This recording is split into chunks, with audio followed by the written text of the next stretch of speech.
கூட்டத்துல செருப்பை விட்டடிச்சிருக்கானுங்க. செருப்பை விட்டெறிஞ்சதால தான் இந்த பிரச்சனையே. அது மட்டும் இல்ல, இந்த பிரச்சனையே நடந்திருக்காது. சும்மா அதெல்லாம் கேள்வி கேட்காம இதை வந்து கேள்வி கேட்கறது. இந்த வீடியோ பாரு தம்பி. என்ன வீடியோ? இந்த வீடியோ பாரு. பாத்தியா, செருப்பை விட்டுறான் பாரு.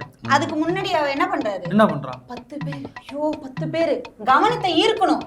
இப்போ இந்த கேள்வியை நான் கேட்கறேன், நீங்க வந்து நீங்களே உங்க மனசுக்கு தோன்ற சொல்லுங்க. அவர் வந்து ஆளுங்கட்சி அரசு, இந்த சூரியன் கட்சியோட ஆளோ இல்ல இலக்கட்சியோட ஆளோ இல்ல வேற ஏதோ கை கட்சி பூக்கட்சி எந்த கட்சியோட ஆளா கூட இருக்கட்டும், அவர் அந்த இடத்துல இன்னும் செருப்பு வீசுறாரு. அந்த வீடியோ நீங்க பாக்குறீங்க.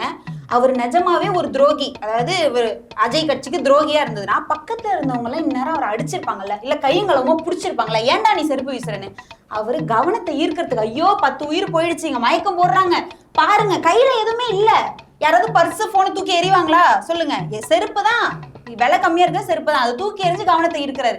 இத கூட புரிஞ்சுக்க முடியாத அளவுக்கு அது எப்படி யோசிக்கிற திறனே இல்லாம எப்படி இருக்கீங்கன்னு எனக்கு புரியல. இங்க பாரு, எனக்கு தெரிஞ்சு இந்த அம்மா அப்படி பேசிட்டு ஆடியன்ஸை பார்த்து பேசிக்கிட்டு இருக்கு, அடி வாங்கிட்டு போக போது எனக்கு தெரிஞ்சிருச்சு.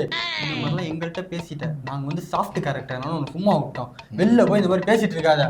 ஏன்னா மாப்பிள்ள, இந்த மாதிரி ஒரு யூடியூபர் ஏதோ வெளில வாய விட்டுருக்கான், அம்பாலும் விட்டு வெளுத்து விட்டான்ல, என்னன்னு கண்ணாமன்னு பேசக்கூடாது மாப்பிள்ள, ஏதாவது கரெக்டா பேசணும். அடி வாங்கிறாதம்மா, உன் நல்லதுக்கு சொல்றேன், ஒரு தங்கச்சியா சொல்றேன், போ போ.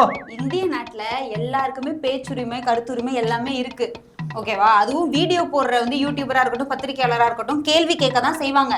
அதுக்காக கேள்வி கேட்கறவங்க எல்லாம் போட்டு நாங்க அடிப்போன்னு ஆரம்பிச்சா, அங்க அண்ணா அரசியல்ல இருந்து எம்ஜிஆர், ஜெயலலிதா, பூக்கட்சி கை கட்சின்னு எல்லா கட்சியும் அரசியல் பண்ணது மாத்தி மாத்தி கருத்தெல்லாம் சொல்லிக்கிறாங்க. ஆனா இந்த மாதிரி எங்கேயுமே நடந்தது இல்ல, இவங்க கிட்ட மட்டும்தான் இப்படி நடக்குது.